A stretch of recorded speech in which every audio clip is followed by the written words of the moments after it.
करते हैं। वो स्वामी तुलसीदास जी राम जी की मूर्ति लेकर के नहीं घूमा करते थे, एक रुद्राक्ष की माला चटैया डाली बैठ गए जब करने, बस घाट किनारे नदी किनारे जहाँ स्थान मिल जाता था वहां अपनी चटैया आसन डाल के बैठ जाते थे, बस पूजा शुरू हो गई। कोई राम की तस्वीर नहीं, कोई हनुमान की तस्वीर नहीं, तो उनकी पूजा सफल हुई ना। उनके संग में हनुमान जी ने पूरी रामायण वो बोलते गए और हनुमान जी बोलते गए और तुलसीदास जी लिखते गए।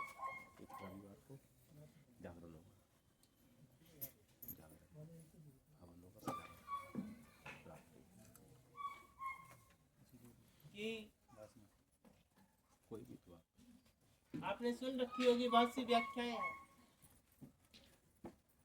कि गंगा जी के घाट पे घटना वही गंभीर, तुलसीदास चंदन किसे तिलक करे रघुवीर। यह आस्था सत्य है कि बाल रूप में आकर के रघुवीर जी ने साक्षात तुलसीदास जी का तिलक करा है, इसके प्रमाण भी है। और इस बीच ये कथा, ये जो शब्द है कि गंगा जी के घाट पर घटना वही गंभीर, तुलसीदास चंदन किसे तिलक करे रघुवीर, ये तुलसीदास जी नहीं कह रहे हैं, तोते के रूप में हनुमान जी बैठे हुए हैं। और जब राम जी तिलक कर रहे हैं तो वहां से तोता टैटी आ रहे हैं जो हनुमान जी के रूप में है कि गंगा जी के घाट पे घटना हुई गंभीर, तुलसीदास चंदन घिसे तिलक करे रघुवीर। ये शब्दार्थ, ऐसी शब्दावली बिखेर रहे हैं हनुमान जी। सोचिए क्या अद्भुत नजारा रहा होगा वो। ये प्रक्रियाएं हैं, ये मूर्ति बजाना लगा करके कलेश मत मचवाइए। आप ये तक नहीं देखते कि घर में चटकी हुई मूर्ति रखी कि नहीं। देखिए भले ही बेशक वो परमात्मा की मूर्ति हो, लेकिन चटकने के बाद प्रेत आवास हो जाता है, ये ध्यान रखना। इसलिए कभी भी आप अपने परिवार में मूर्ति लाए तो खुक्कल ना लेकर के आए, ठोस मूर्तियां रखें तो ज्यादा बेहतर है। कोई किसी की मूर्ति उठा के चला रहा है, कोई किसी की मूर्ति उठा के चला रहा है, जो देख रहा है वो मूर्ति अंदर से खुक्कल है, तो कलेश कहां तक ना हो कि हाथी के दांत खाने के और दिखाने के और होते हैं, वही हाल तुम्हारा हो जाएगा। जैसे मूर्ति ऊपर से सजी धजी होती है, ऐसे तुम खूब अच्छे चमक धमक वाले नजर आओगे, लेकिन अंदर से खुक्कल आइए नहीं। बने सेठ फिर रहे हैं, एकैया इनके पास एक और नहीं है, ऐसे मत बनिए। शरणागति दी है, खुद को पहचानिए। अभी भ्रमण तौर तरीकों की जरा भेंट समझिए। दरबार में आ रहे हैं, खिलवाड़ में नहीं जा रहे हैं। वो तो अपने आप को धन्य समझो। मैं खुद अपने मुंह से कह रही हूँ, बहुत धन्य हो कि तुम्हें मेरे वचन सुनने को मिल रहे हैं। मजाल है कोई तुम्हें ऐसे वचन सुना दे। कथा करवाई के भी अच्छे खासे वेतन ले लिया जाता है दक्षिणा रूप में, और मैं यहाँ बिना किसी वेतन के टकराती रहती हूँ 3 से 4 घंटा, बिना रुके, वो भी बिना जल पिए।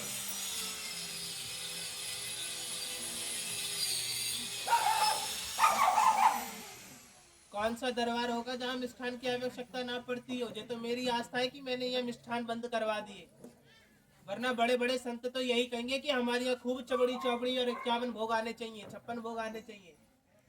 लेकिन मैं इस चीज की लालसा नहीं रखती हूँ। मैं कहती हूँ कि मेरे भक्त सदा खुश रहें, कोई उनसे गलत सामग्री ना चढ़ जाए, कहीं पता चले वो भी दोषी बने और उनको भी पाप लगे। क्योंकि आप तो अनजान हैं, लेकिन मैं तो जानकार हूँ ना।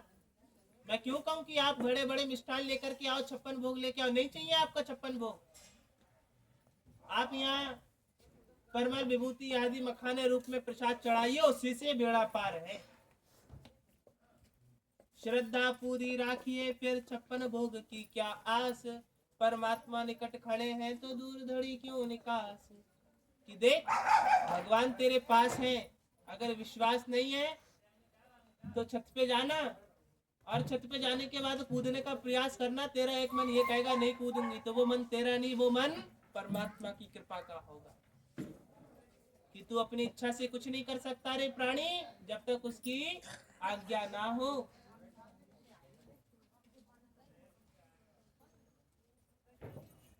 अगर उसकी इच्छा ना हो तो दिन में तुम्हारे पास 10 बार भोजन सामने आएगा, लेकिन आ करके चला जाएगा। ध्यान रखना, कुछ कुछ गतिविधियां भी परमात्मा की इच्छा से होती हैं। परमात्मा की इच्छा है कि तुम्हारी इच्छा के अनुसार हो। समझिए बात को, वरना वो भी कठपुतलियां नचाना जानता है, लेकिन उनने तुम्हें कठपुतली नहीं बनाया, उनने तुम्हें मनुष्य बनाया है, ताकि तुम अपने आप हाथ चलाओ, अपने आप पैर चलाओ और अपने आप मुंह चलाओ। बस यही गलत कर दिया, अपने आप मुंह चलाने ना देते। कम से कम ये आगे के लगे गाली तो नहीं देते। मैं तो बहुत बड़ी वाली हूँ, काऊ दिना मेरी दिमाग की हट गई तो मैं जुबान ही कील दूंगी वहीं बैठ के, बोलते रहो। वो तो मैं अभी इसलिए शांत हूँ, मैं देख रही हूँ कितनी हद पार करेगा ये। ज्यादा नहीं बोला, बादिना कील ना कर दी मैंने जुबान पे, तो देखते रहना। और ऐसी कील करूंगी, छूटे ना छुटाए बंधन कोई अघोरी कोई भी पूरी। किसी अघोरी से, किसी पंडित से, किसी ब्राह्मण से तुम्हारी किली हुई जुबान छुटेगी नहीं, ऐसी किल जाऊंगी। मुझसे पूजा भी आती है, हवन भी करना आता है, लेकिन तंत्र विद्या में बहुत आगे हूँ मैं, क्योंकि मैं अंड पुष्टिका पुराण पढ़ चुकी हूँ। मुझसे ज्यादा तंत्र विद्या कोई नहीं जानता होगा। उमा हिंक्लान कृते इदयते ओम क्रीम विदमय फट स्वाहा, ये मंत्र है जो तुरंत के तुरंत तुम्हारा नाश कर देगा। लेकिन ये मैंने अगर 11 बार उच्चारण कर दिया, जीवन बंदित हो जाएगा। लेकिन मैं चाहती हूँ कि सहजता से आओ, बिना छोड़े हाजिरी लगाओ, और इस मंत्र का उल्टा असर तुम पर होगा। नाश की जगह मंगल ही मंगल होता चला जाएगा।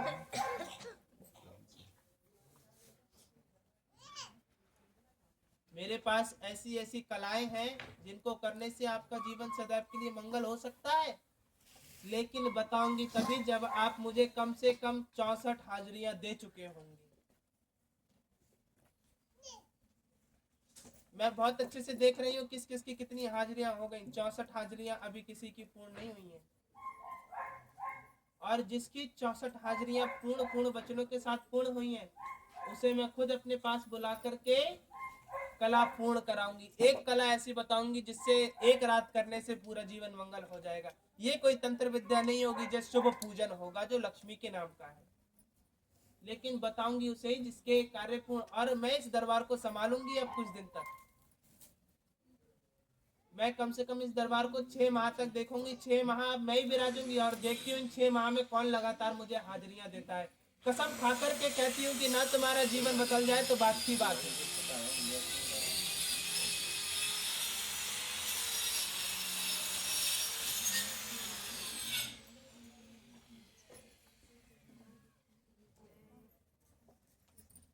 इसलिए मैं संभालूंगी इस दरबार को। मैं देखती हूँ कि इस दरबार में कौन कितनी लगातार हाजिरी देता है। हाजिरी से मुझे कोई फर्क नहीं, लेकिन हाजिरी से मुझे ये ज्ञात होगा इसे विश्वास है कि नहीं है। मुंह उठा के केवल देखने आ रही देवी है कि नहीं है। अरे हमें जानने का प्रयास मत करना, खुद को भूल बैठोगे अगर हमें जानने का प्रयास किया। ये ध्यान रखना, हम बहुत चतुर चालाक है।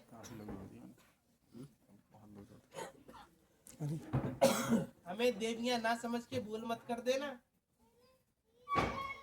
यहाँ से आप अपने परिवार में नहीं पहुंच पाओगे, घटना घट चुकी होगी उसमें कि देवियां हैं।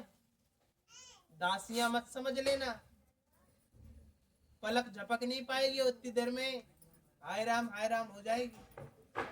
मैं तो कहती हूँ कोई जमाना कुछ भी कहे, तुम उसके पलट करके जवाब मत दो, खासकर दरबार की बात पर। जैसा है वैसा ही छोड़ दो। आए ना आए वो जाने, माने ना माने तुम जानो। किसी के आने की इच्छा मत जताओ, खुद आकर के कर्म करके दिखाओ। कि कहने वाले तो संसार में सब कुछ कहेंगे, और उनको किस प्रकार से निपटाना है ये बात मुझ पे छोड़ दो। केवल 6 माह के लिए, एक बार 6 माह पे दोबारा मेरे ऊपर निर्भर होकर के देखिए। और नियम क्या है?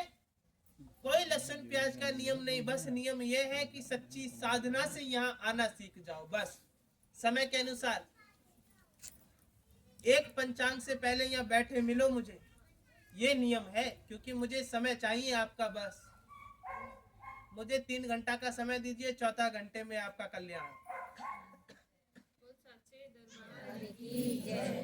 ये कोई ज्यादा बड़ी बात नहीं मेरे लिए, चमत्कार करना कोई बड़ी बात नहीं। चमत्कार अगर एक दिन कर दिया ना तो दूसरे दरबार में यही कहेंगे, एक दरबार चमत्कार तुक्के से हो गया, दूसरे में कर ही नहीं पा रही है। अभी आप लोग खुद देख रहे होंगे, 2-3 दरबार से कृपा की गूंज हो रही है ना जी माता रानी। देखिए कितने कार्य पूर्ण हो रहे हैं, नहीं हो रहे हैं। जी ये क्यों हो रहे हैं? क्योंकि हम जैसी देवियां तत्पर हैं। जा दिना हमारा छात टूट गया ना, उस दिन तुम्हारी छात की बात नहीं बचेगी। और छात ऐसी नहीं होनी चाहिए, छात नकीली होनी चाहिए, जिसके चुभ गई वाके कल्याण हो जाए।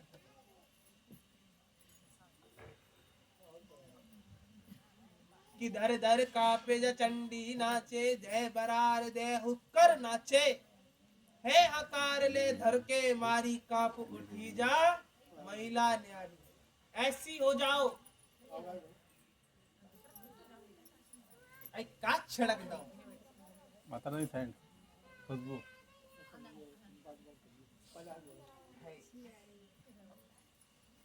मक्खी आ रही है इसलिए। इन मक्खियों को ठंडों में चैन नहीं है।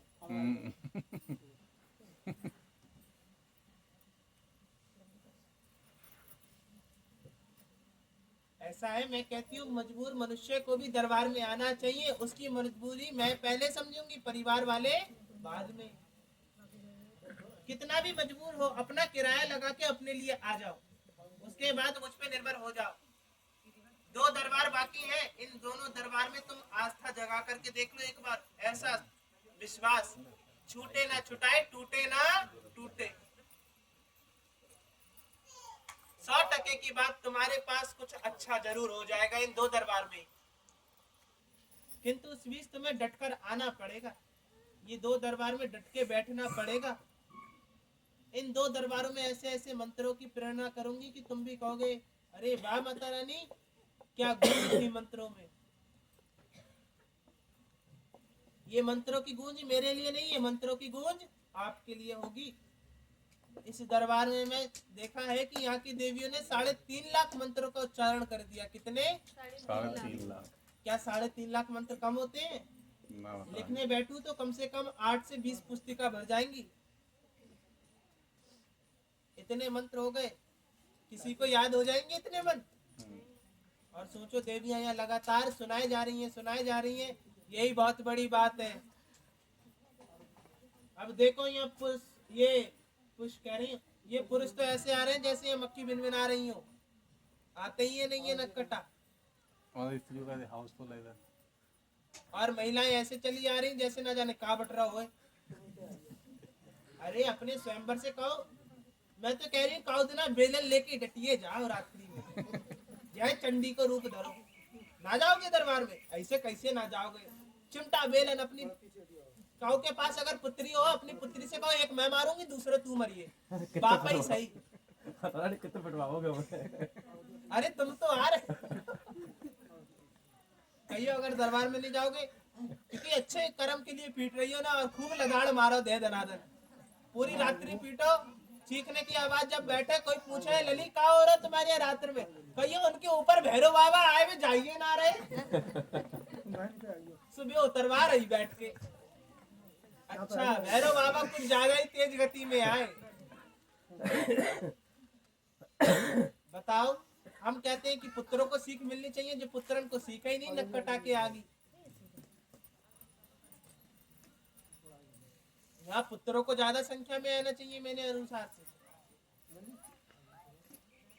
मेरा कायदा कहता है कि जितने पुत्र होंगे, जितने पुरुष होंगे, उतना ज्यादा अच्छा दरबार लगेगा। जो चुगलखोर चली जाती हैं, अपनो ढमाड़ो ले लेके चली जाती हैं यहाँ पे। लेकिन तुम्हारा आना भी सही है, बहुत सी स्त्रियां इस दरबार में आने से सुधर गई हैं। मेरे पास लिखित है उनकी भेंट। पूरे दिन टाय टाय टाय टाय करती थी, अब पूरे दिन करती है राम राम राम राम। ये अच्छी बात है। मैं तो कहती हूँ तुम्हारी अगर नवजात पुत्रियां हो जो कि 13 से 14 वर्ष की हो, उन्हें लगा दो सेवा में। सप्ताह का एक दिन तो लगाती हो, यही समझो मायके जा रही हो सप्ताह के एक दिन। अपनी नवजात पुत्रियों को यहाँ लगा दो सेवा में, कुछ ना कुछ तो अच्छी सीख मिलेगी। कम से कम इसी बहाने हर दरबार में आएगी। जिसके भी इस दरबार में जितनी भी महिलाएं सुन रही है ध्यान से सुने, जिसके भी पुत्री 11 से 12 वर्ष से लेकर के 25 वर्ष की हो, उसको सेवा यहाँ से मिल सकती है। 11 से लेकर 25 वर्ष तक की पुत्र हो चाहे पुत्री हो, सेवा मिल सकती है। ये मेरा आदेश है, ठीक है। अब लगाना ना लगाना तुम्हारा कार्य है। अगर अपने पुत्रों का और पुत्री का अच्छा भविष्य चाहती हो तो ज्ञान अभी से दिलवाओ। कहीं ऐसा ना हो कि वो 25-30 वर्ष के हो और कहे कि कौन महतारी कौन बाप, चल घर ही से निकाल फेंके। और आज के समय में ये ज्यादा हो रहा है। फिर मेरे पास मत रखना कि हमारे पुत्र पुत्री ने हमें घर से निकाल दिया, इसकी जिम्मेदार मैं नहीं होंगी। अभी से ही सूचना दे रही हूँ। आपके पुत्र 11, 12 जो भी वर्ष के हो, 11 से लेके 25 वर्ष तक के यहाँ सेवा दे। ये दरबार है और ऐसा दरबार मिलेगा नहीं। शर्माओ मत, जिसने करी शर्म उसके फूटे और जिसके फूटे कर्म यहाँ ना रखे कोई भरम, अपना झोला उठाए सामने से चले जाए। मुझे चाहिए सेवादारों के रूप में पुत्र पुत्री और प्रवचन के रूप में स्त्री पुरुष, वो भी जवान जवान ज्यादा चाहिए। जवान संतानें काऊ की आती है नहीं है, वे आ रही हैं जो दूसरी टट्टी पे बैठने वाली हो। वो वाली नहीं, वो 4 कंधे वाली बात कर रही हूँ। गलत ले गई तुम गलत ले गई तुम। उसे असल में टट्टी कहते हैं। ये टिट्टी तो इसलिए बोलने लगे, दोनों शब्दों में अंतर नहीं होता ना। फिर है मृत्यु इंसान को इसमें लिटा लोगे, ऐसा नहीं। शब्द एक ही है, संस्कृत है ना, इसमें अच्छे अच्छों की जुबान पलटती नहीं है।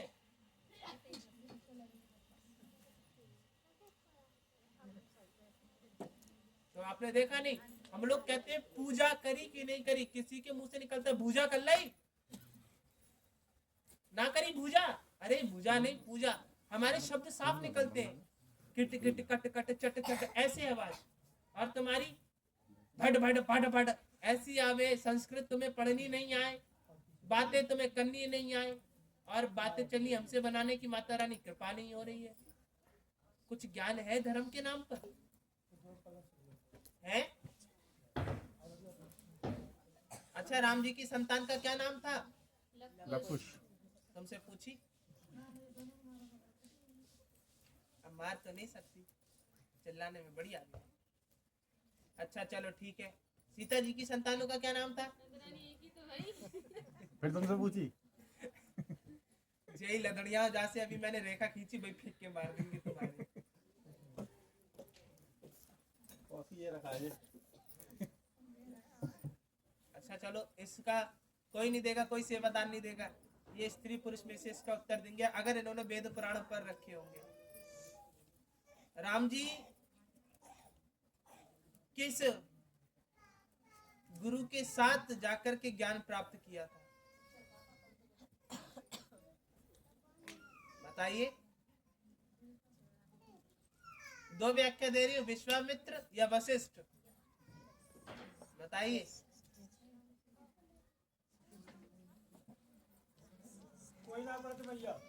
विश्वामित्र जी के साथ गए थे, उन्हीं के साथ धनुष तोड़ के आए थे। विश्वामित्र जी ने आदेश दिया था जब सभी राजाओं ने प्रक्रिया कर ली थी कि राम जाओ, समय हो गया और तुम अपना केवल हाथ लगा देना, ये धनुष टूट जाएगा। तो इसमें भगवान राम की कोई माया नहीं थी, इसमें विश्वामित्र जी की माया थी कि विश्वामित्र जी को पता था कि ये धनुष टूटने का समय कौन सा है। किस समय टूटेगा? उस समय जो समय राम जी ने धनुष तोड़ा था, कोई और राजा भी छू लेता वो धनुष तब भी टूट जाता। एक समय होता है ना सब व्याख्या का, वही समय था। अब राम जी उठे, उन्होंने छाती चौड़ी करी और दही चटकाए। तो सबने पूछा ये कैसे हो गया, तो राम जी उस समय सत्य बोल रहे हैं कि ये इस धनुष के टूटने का समय था। किसने बताया? हमारे गुरु जी ने बताया। तो देखिए, साक्षात पार ब्रह्म को भी गुरु की आवश्यकता पड़ी थी, तो आपको भी गुरु की आवश्यकता है।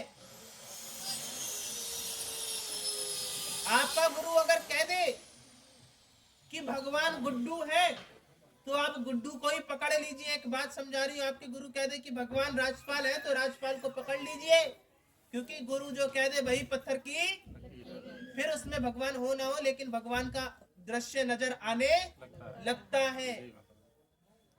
आपका गुरु कह दे कि इस गड्ढे में जल है तो हाँ कहिए जल है, नहीं भी होगा तब भी जल आ जाएगा। क्यों? क्योंकि विश्वास बहुत बड़ी पूंजी है। कहा नहीं जाता विश्वामित्र महामुनि ज्ञानी, है ना? ये सभी कड़ियां हैं कि विश्वामित्र जी अगर नहीं होते तो राम जी कभी भी राम बन नहीं पाते। सबसे पहला चमत्कार धनुष तोड़ करते ही हुआ था, ये वनवास तो बाद में हुआ। धनुष किसके द्वारा तोड़ा?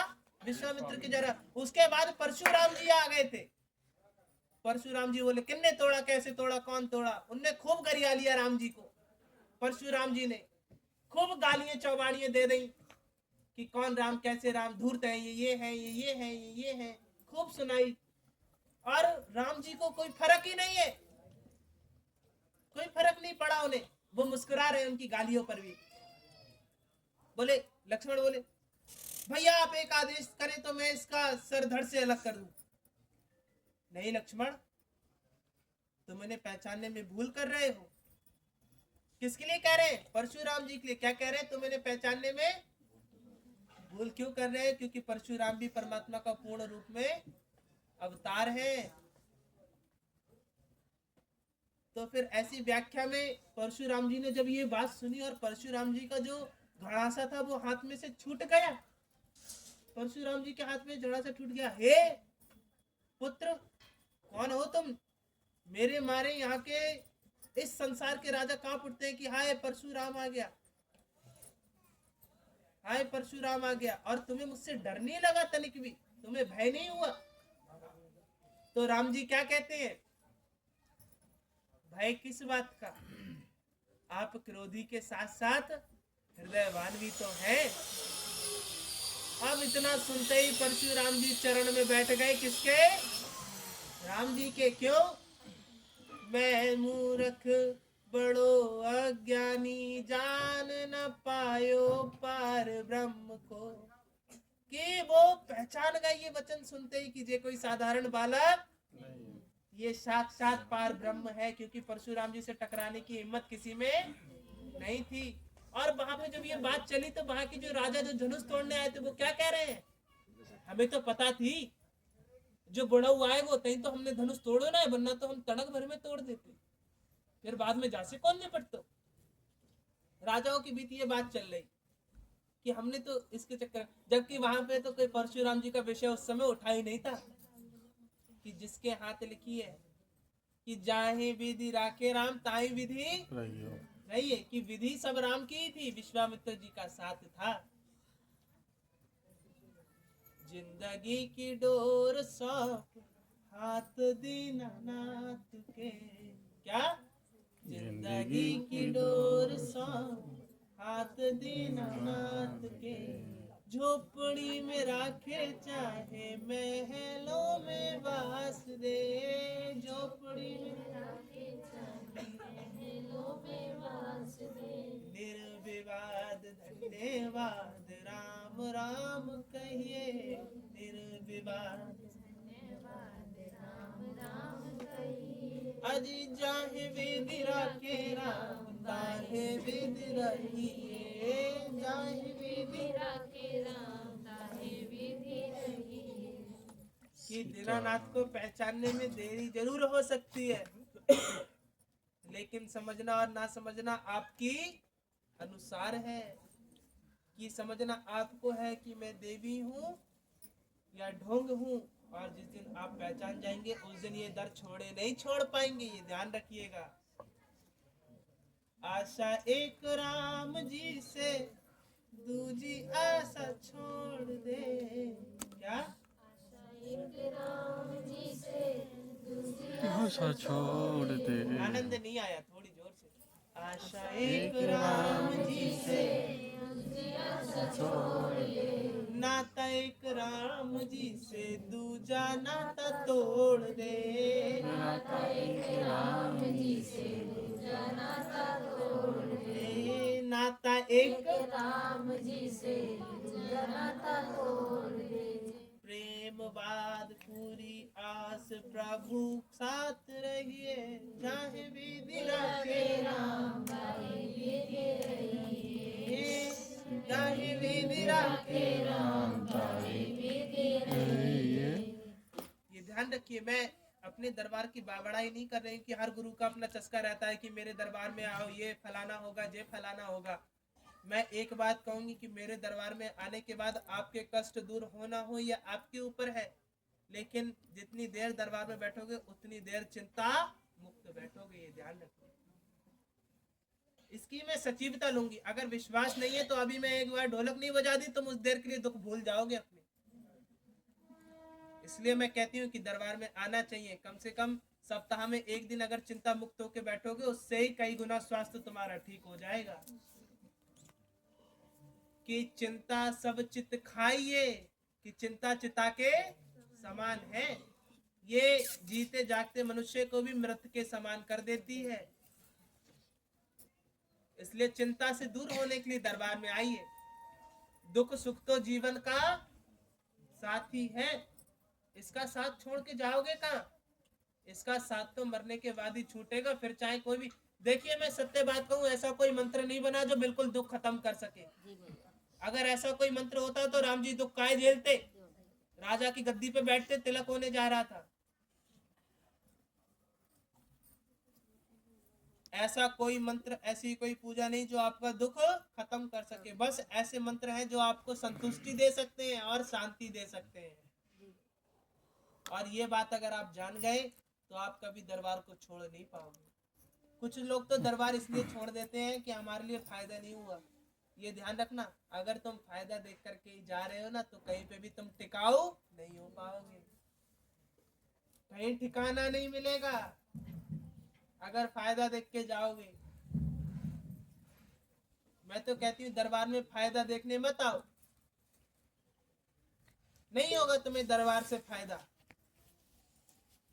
अरे मत हो फायदा, अरे कम से कम 10 बातों में से एक तो बात अच्छी सुनने को मिल रही है, यही बहुत अच्छी बात है। और क्या लेंगे?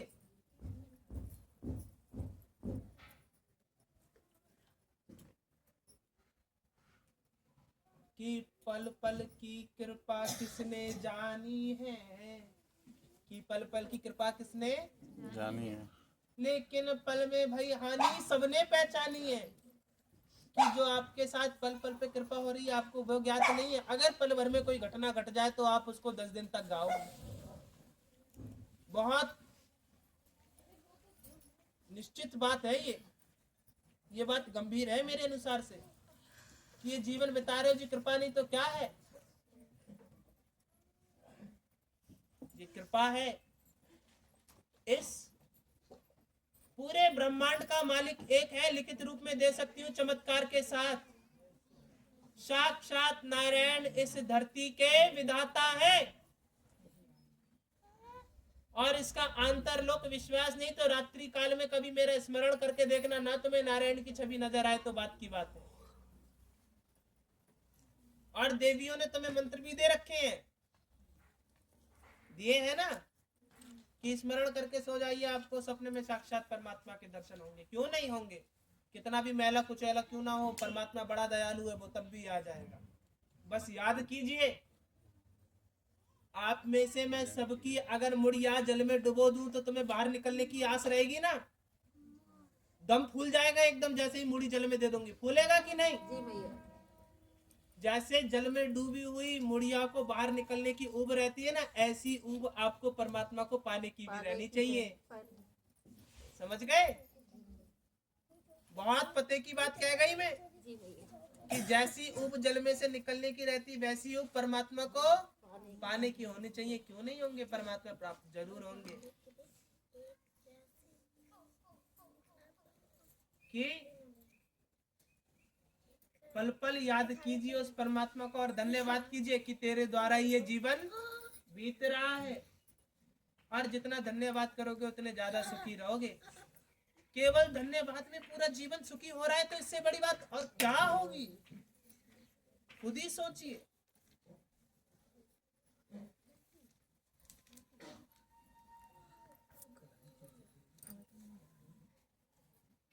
आपने अपने आप को पहचान लिया, लेकिन अपने पास और आपके जो देही के परम रूह में विराजमान परमात्मा है उसे आप नहीं पहचान रहे हैं। मैंने देखा कि रात्रि में गर्भधारिणी देवी यहाँ पे प्रवचन कर रही थी। उन्होंने एक बात कही राजपाल जी कि परमात्मा आपके भीतर नहीं, आप खुद एक परमात्मा का अवतार है। आपके भीतर हृदय में कोई परमात्मा नहीं बैठा, आप खुद परमात्मा का अवतार है। बताइए, देवी ने इतनी बड़ी बात कह दी, ये कम है? कोई अच्छा गुरु नहीं कहेगा, 2 जुतियां लगा के बजाए और देगा। लेकिन मैं कहती हूँ मेरे जैसे प्रवचन नहीं मिलेंगे कि आपके भीतर परमात्मा नहीं, आप खुद परमात्मा के अंश रूप में अवतार हैं। और अवतार होने के बाद भी अगर आपको मांस मदिरा का सेवन करना पड़े तो तुम जरूर ब्रह्म राक्षस की जाति में से होंगे। इसलिए अपने अवतार को व्यर्थ ना जाने दो। जैसे राम कृष्ण बुद्ध हंस कच्छप इन सब ने कर्म किए, वैसे तुम भी कर्म करते जाओ। कि आनी जानी किसने देखी है, कब किसकी क्या आ जाए, पर कर्म सबने जाने हैं, क्यों ना 10 कर्म करके जाए। कि ऐसी वाणी हर किसी के पास नहीं हो सकती। जब नई नवेली वधू घर में आए, माता जी ये घी को डोबा कहाँ धरो है? जय 2 बरस बीत जाए, कहाँ धर गई बुढ़िया घी को डब्बा है? ये सत्य है। चिंता नहीं करो, विवाह होने के बाद ये बुढ़िया भी ज्यादा दिन की नहीं होती हैं। उतने दिन, क्योंकि देखो एक सास को भी यही आस रहती है कि मेरी बहू मुझसे अच्छे से रहे।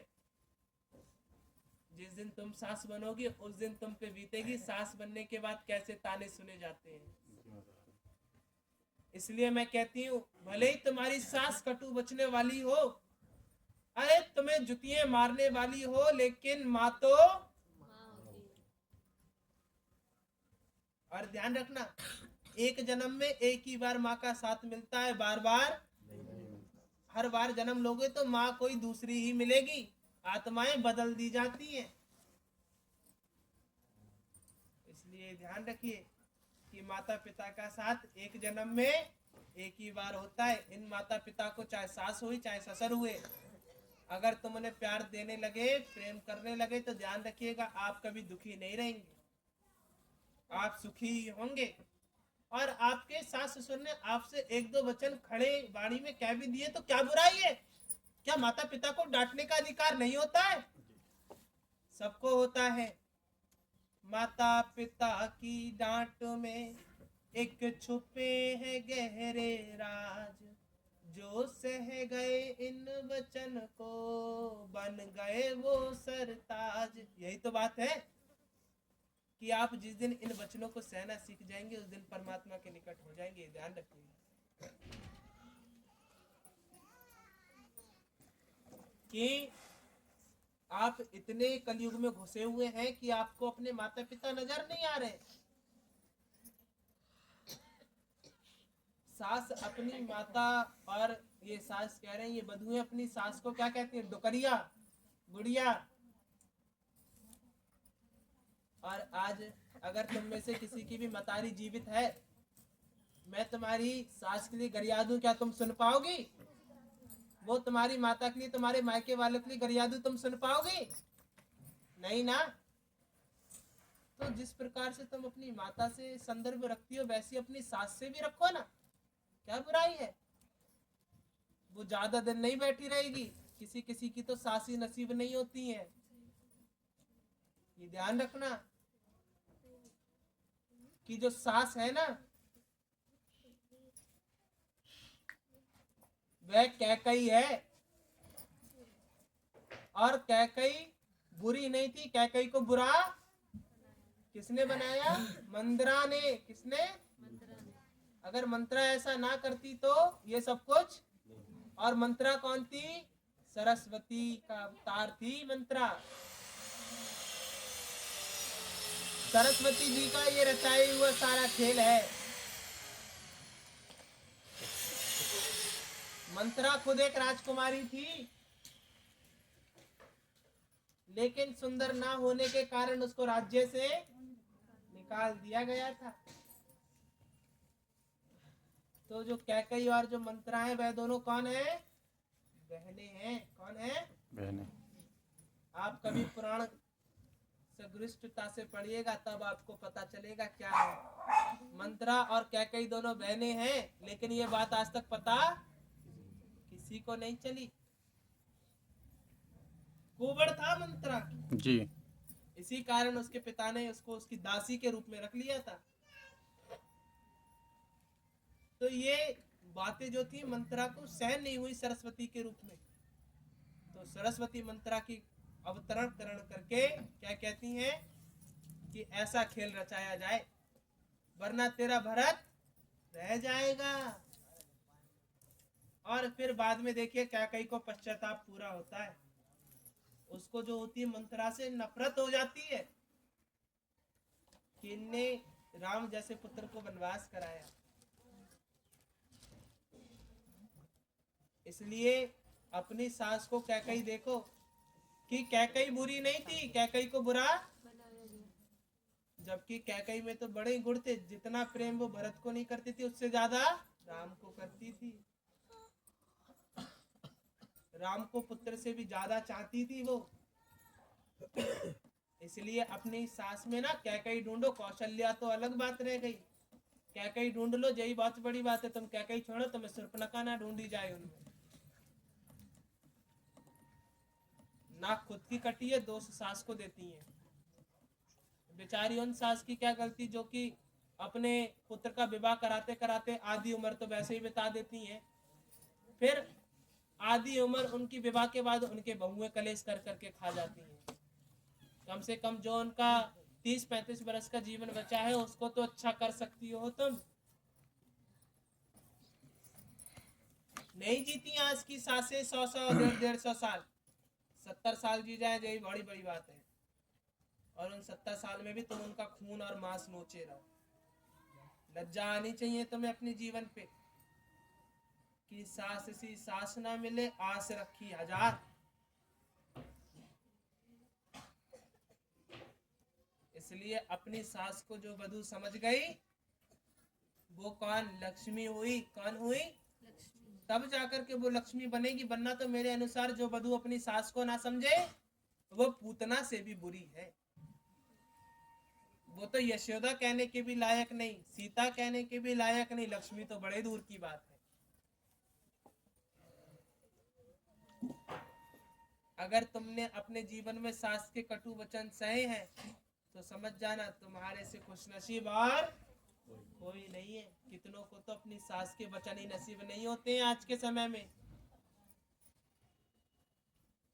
पहले की बधुएं ना सास पकड़ के कूट लेती थी अपनी बहुओं को, लेकिन मजाले बधुओं के मुंह से ची भी निकल जाए। क्यों कूट लेती थी? क्योंकि वो अपनी बधू में अपनी पुत्री जैसा व्यवहार करती थी। क्या कोई माँ अपनी पुत्री को पीट नहीं सकती है? अरे पीटना तो छोड़ो, आज की अगर सास ने अपनी बधू से ये कह दिया ए नमक की डिबिया खाए, हाँ गैया मुंह से नमक की डिबिया पूछ ली। बुढ़िया आगी में नमक छिड़न को काम कर रही है। ये गलत है। आपकी सास नहीं है। आपकी सास परम धैर्य में दुर्गा है।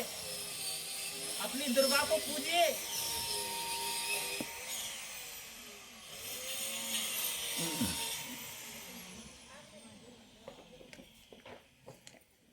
प्रति मूर्ति में मां मत ढूंढो, प्रति मां में मां ढूंढो। समझे आप बात को? आप दुर्गा की मूर्ति में मां देखने का अभ्यास करते हैं, ये मत करिए।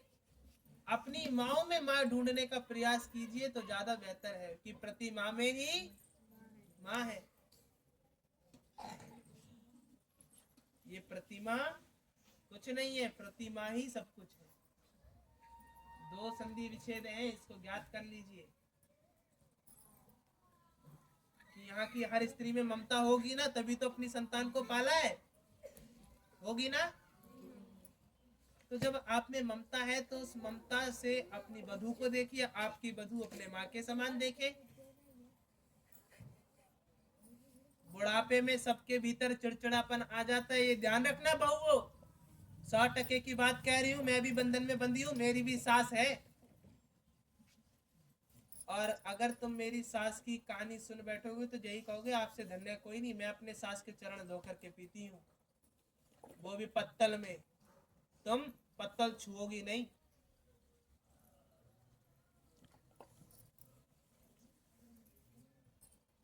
यहाँ पे आने वाली विजय मुख नंदिनी मेरी सास है, मैं उनकी वधू हूँ।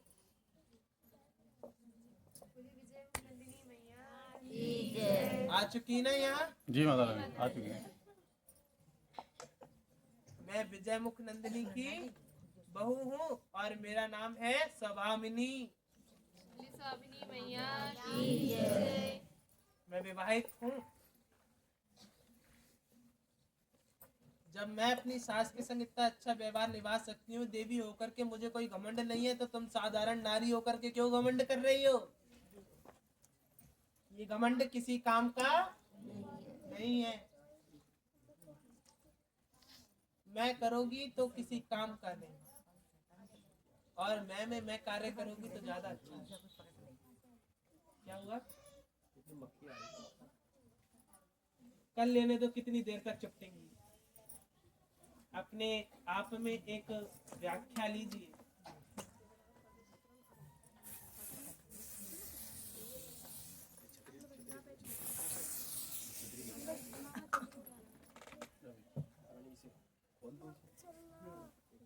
आप अपने अपने स्थान पे सब लोग बैठे रहना, ठीक है? अच्छा, राजपाल समझ बड़े पहले गए आज। माता रानी रात ही मुझे आदेश मिला था। अच्छा, रात कल का दिन हमारे लिए बहुत महत्वपूर्ण था माता रानी। मुझे भी ज्ञात है। हाँ मेरी भी सास यहाँ आ चुकी है। लेकिन हमें नहीं पता था माता रानी कल का दिन। अच्छा, हम लोग भूल गए थे, हम लोग तो दरबार में मगन है बिल्कुल।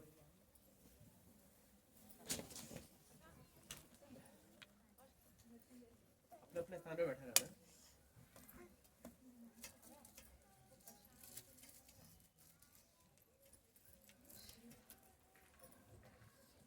कोई भी माता रानी के पैर में हाथ मत लगाना, ठीक है? दूर से इधर है, धूप हटाओ और आपको आशीर्वाद देंगे यहाँ से।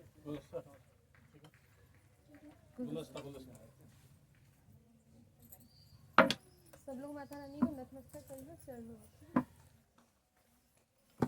कल आपको किसने आदेश दे दिया? गर्भधारिणी मैया ने माता रानी उन्होंने मतलब बता दिया था, इशारे इशारे में थोड़ा सा समझाया था। अच्छा अच्छा।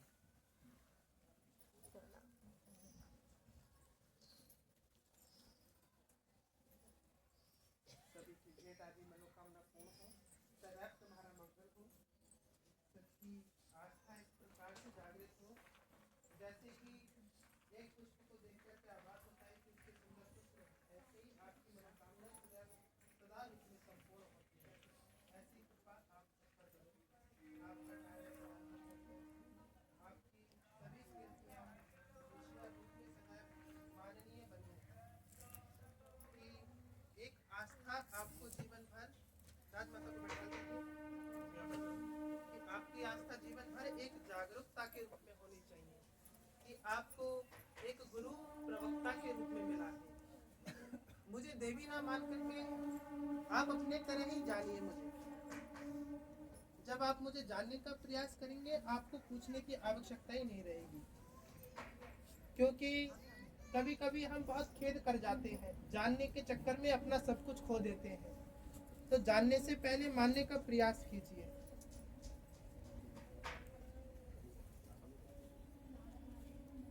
आपके जीवन की मर्यादा ही आप सभी के सद्गुण हैं। आपकी जो पहल है वो पहल इस दरबार में आने की ही नहीं है, इस दरबार को विश्वास बैठाने की भी है कि आपका आना यहाँ कोई छोटी मोटी बात नहीं है, बहुत बड़ी बात है मेरे लिए खासकर, और किसी के लिए ना हो। मैं इंतजार करती हूँ कि कब सारे भक्त आए तो मैं एक अच्छा वचन बिखेरूं, लेकिन यहाँ भक्तों के आने का कोई समय ही नहीं है। कोई किसी समय आ रहा है, कोई किसी समय आ रहा है। इससे दरबार की विमुक्तियों में असर पड़ेगा। आप कुछ वचन खो देंगे, कुछ वचन सुन नहीं पाएंगे। और जब आप एक समय पर आकर के बैठ जाएंगे कि देखिए मैं आपसे समय के अनुसार आ रही हूँ, एक पंचांग पे मैं विराज जाती हूँ, एक पंचांग पे मैं विराज जाती हूँ, तो आपको करीबन 12:30 पंचांग पर यहाँ बैठ जाना चाहिए। समय विभूति में 12:30 पंचांग में सब कार्य छोड़ो और दरबार में बैठ जाना चाहिए वचन सुनने के लिए। अपने स्वयंवर को लेकर के आओ, अपने पुत्रों को लेकर के आओ, आदि पारिवारिक जो भी आने का इच्छुक हो उन्हें लेकर के आओ। उनके भी कानों में अच्छे वचन पढ़ने चाहिए, क्या पता कब किसका दिन आखिरी हो। कुछ अच्छी बातें कानों में पड़ जाएंगी तो क्या पता नरक के बजाय कोई अच्छी स्थानीय उनको प्राप्त हो, दोबारा जीवन प्राप्त हो। ये जीवन संगठित एक बार में चलाना आसान नहीं। चुनरी के दाम लिखे हैं 650 रुपया। खोलो तो जरा इसको।